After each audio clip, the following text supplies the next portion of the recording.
प्रशासनिक व्यवस्था के साथ प्रशासनिक भवन भी दुरुस्त हो, ऐसी कवायद सरकार और सरकारी स्तर पर किए जाने की बात हर बार दोहराई जाती है, मगर ये कितना सफल हो पाता है इसकी बानगी देखना है तो गढ़वा चले आइए, जहां सरकारी भवन में काम करने वाले कर्मचारी डर के साए में काम करने को मजबूर हैं।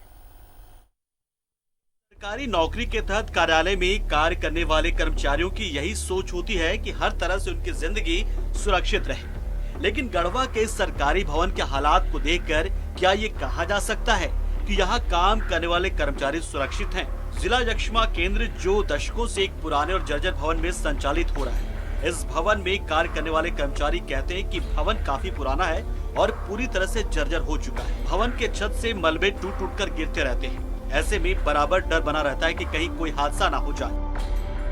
तो बिल्डिंग तो काफी पुरानी है, कहीं कहीं छत चूता भी है और हमारे रूम में भी एक कोने में सीपेज करता है जब पानी ज़्यादा पड़ता है तो बिल्डिंग चूँकि पुरानी है इसलिए मुश्किल तो लगता है, नया बिल्डिंग होना चाहिए। काम करने में परेशानी तो होती ही होगी। हाँ, पानी जब पड़ता है तो उस समय काम करने में परेशानी होती है।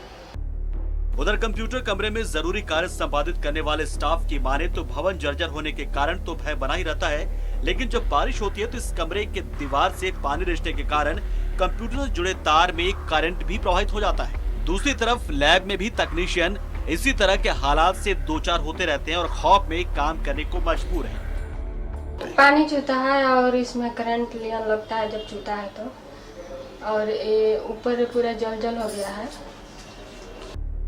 अस्पताल के उपाधीक्षक ये जरूर स्वीकारते हैं कि भवन काफी पुराना हो गया है, लेकिन मात्र मरम्मत करना ही उनकी नजर में माकूल व्यवस्था है। केंद्र का भवन अलग से बना हुआ है, पुराना हो गया है, लेकिन बीच में 2 साल पहले मरम्मत हुआ था।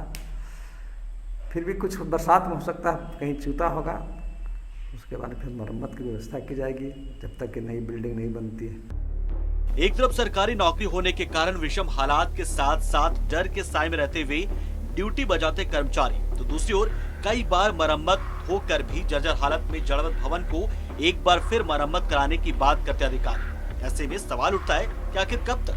क्या ये नजरअंदाजी किसी हादसे को नियंत्रण तो नहीं दे रही? न्यूज़ 11 भारत के लिए गढ़वा से आशुतोष रंजन की रिपोर्ट।